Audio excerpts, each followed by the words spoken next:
G'day everyone, welcome to this weekend general update for the 23rd of June. We had a very significant week. In the period just gone, we had Ben Bernanke coming out and speaking and moving markets significantly, as he always seems to do. I don't know why everyone hangs on every word that this guy says, but they do, and markets tend to overreact fairly massively. And I think that's certainly what happened in the last week. So let's have a quick look at the summary of the action for the week. The S&P ended up losing another 34 points, so it's been a decent old correction in June.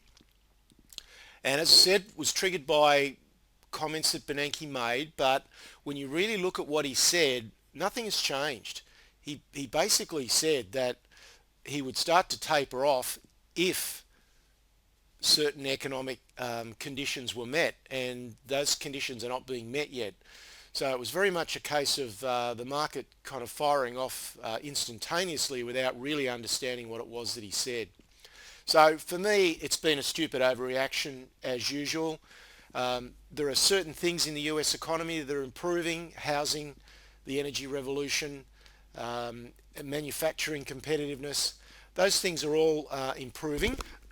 Excuse me. But there still are some negatives with respect to the unemployment and job creation and those sort of things. So the US economy is going okay, but not spectacularly well, and it's certainly not going okay enough to see the removal of QE3 by the middle of next year in total. It's just not. So to me, this what we've seen in the last week has been an overreaction. We have seen bond markets fall further, and that fall starting to accelerate, and I've been speaking about this over the last couple of weeks. But when you think about it, if people are pulling their money out of the bond market because the prices, the capital values of bonds are falling, so they're losing more on the capital value than what they're gaining on the paltry level of interest that they're getting. But that money's got to have somewhere to go. People aren't just going to pull it out of the bond market and put it under their bed. So it's got to go somewhere. Now, there aren't too many asset classes where it can go. Now, in the short term, that money's gone into the US dollar, and the US dollar rose quite strongly last week.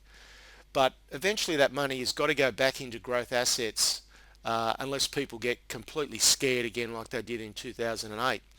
And of course the main beneficiary of that is going to be the stock market. So I still see absolutely no change to the big picture. Unless the bond market decline gets disorderly, that would be the only circumstance under which people may desert all asset classes, including stocks. Now, the US dollar is rising in expectation of future higher interest rates, but Bernanke's been very clear that they're going to stay at 0 to 0.25% till at least 2015, and quite possibly beyond that. So the fact that the US dollar is rising now, I think, is incredibly premature. So lots of action, but really nothing has changed. So for me, this is still just a normal reaction, a normal correction in an ongoing bull market. Now, as we'll see from the chart in just a minute, that correction may have bottomed or may have a little bit further to go. But expect volatility, but I think basically we're going to be fairly positive once we get past the end of June for the rest of the year. Things might get a little bit shaky again in September, October, as they sometimes do, and I think there will be plenty of volatility, which is fantastic for traders, because if you know what you're doing, it creates the opportunity to get in at better prices than what is normally available. So let's have a look at the S&P. So we'll start first of all with that index.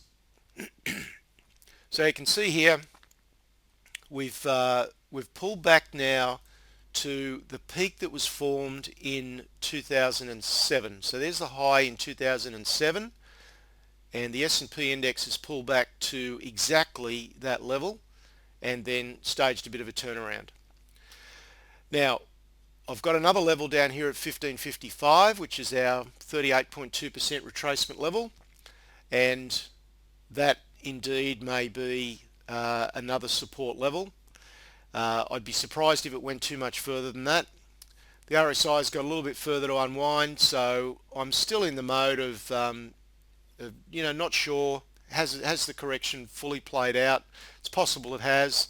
There might be a bit more to the downside, but I don't think there's going to be a great deal more in it. And then I believe we'll resume an uptrend and head up above 1700, probably head on towards 1800.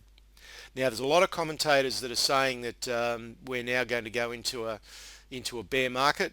I just don't buy it, frankly. Now, looking at the ASX, we ended up having a pretty good week. Only fell by 53 points. There was certainly a recovery on Friday. We only lost a small amount of ground on Friday after the big falls in the US on Thursday night. Now, our market is obviously following the sentiment in the US, so global stocks have come off all around the world. But we've seen added weakness over the last few months because of overseas hedge funds selling as well. And if you think about it, if you're an overseas fund manager, the Australian index, which is largely the banks and BHP and Rio and Telstra, the index is down 10%, but also the Aussie dollar has fallen 10% as well against the US dollar. So if you're a US fund manager, you're actually down 20%. And I believe it's reasonable to expect that overseas hedge fund selling has not yet finished, because the amount of money involved, it just takes time to unwind that. So they've got significant losses on their hands, or not so much losses, but erosion of profit. And I believe there'll still be some downside pressure on the Australian market at that level. So it's the bigger stocks, the ones that the overseas hedge funds would be buying and selling because they're liquid. So I believe that's still probably unwinding. Now, offsetting that is the fact that the banks and Telstra, the yield levels rise up to a point that becomes really attractive again. And particularly if our interest rates are reduced a bit more by the RBA, then there is a point where local investors are going to step in because the attractiveness of that yield is such that they have no choice. So therefore, I believe we're going to have these. We've got these two opposing forces. We've got overseas selling, and we've got local buying. I don't know whether we've found the bottom yet in that balance, but it will reach a balance point, and I believe from there we'll probably get an extended trading range over the next 6 months, year, possibly 2 years. So I'm not really expecting a great deal of progress in the larger stocks. So let's take a look at the Aussie index.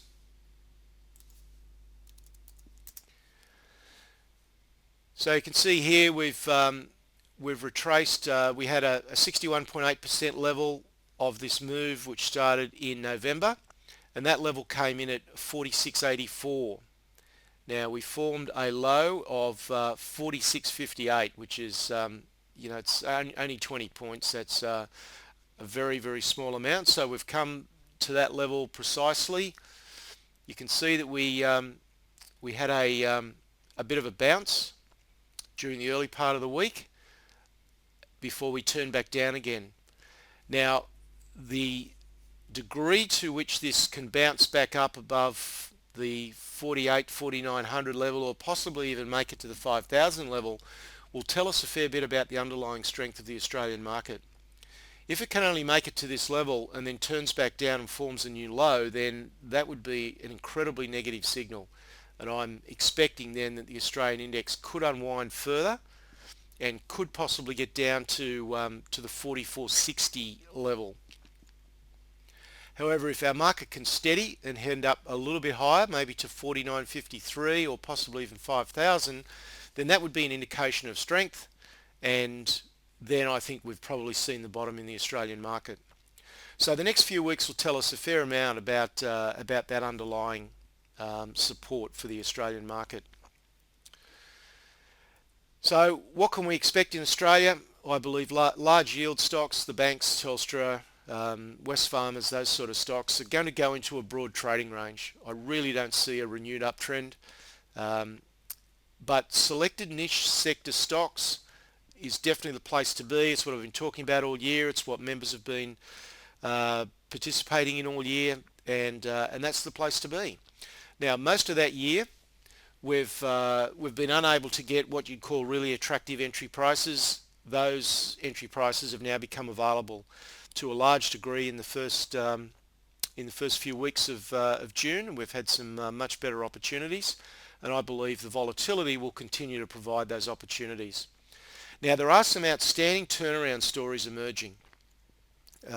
Stocks that are they've been out of favour, they may have been making losses, but they're trading at a level that's incredibly attractive just based on their basic asset value, and they're returning to profitability. So there's some really good turnaround opportunities in that space as well.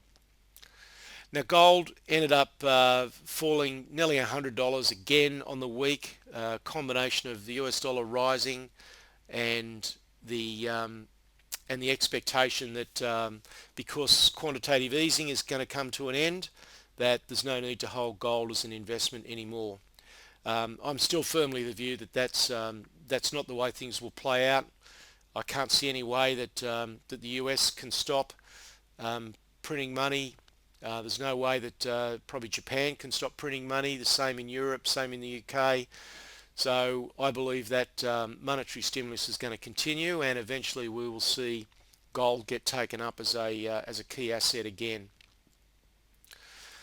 We're now at a key level in gold, as I'll show you now. So let's move to the weekly gold chart. So looking at this on a big picture level, now let's wind back and take a look at this all the way back to the start. So where the gold bull market started, down around $270 an ounce, which was back in November of 2001. Now you can see that we've currently retraced. 1290 was the 38.2% level of the entire bull market in gold. So we basically reached that in the week just completed. So that's the 38.2% level. And that also tied up almost precisely with a 50% retracement of this last leg of the bull market, which started in 2008 at about $700. So when you get two of those really big picture key Fibonacci level retracements tying up as these have done, that should be a significant technical level. Now, if that doesn't hold, then I think we're probably looking at maybe another $150 to the downside. But I think there's a very reasonable opportunity, or a very reasonable chance, that gold may well have bottomed in the last week. Let's hope so. Now, copper slipped to $3.10. Oil fell to 94. They were largely just currency effects. That's the US dollar rising. This is the chart for copper. You can see it's been another steepish decline in the last 3 or 4 weeks. So overall, from a strategic approach, I think we're able to get some outstanding entry opportunities in the last week. The best of the best stocks, as I define them, moving back below true value for a pretty rare time this year. It doesn't happen very often that you get a crack at these sort of really good stocks when they're cheap. If you don't grab those opportunities quickly when they come up, then you might have to wait another 6 months or so to have another shot at them. So certainly now's the time to do it, because they're not going to stay down for very long, and we've already seen some pretty good bounces as well in the last week or two.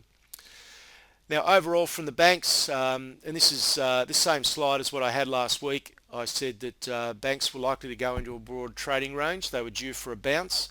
We got that. There was quite a significant turnaround in bank stocks, but then they eased off again on Friday. So the market is really playing out precisely as you would expect. So despite the fact that it's a bit volatile, it's incredibly predictable at the moment, has been all year. So my view of 2013 and into 2014 remains unchanged. If you know what you're doing and you've got your sights set on the right sort of stocks, this is one of the better periods in the stock market that you're ever going to find. So that's it for this week. Cheers.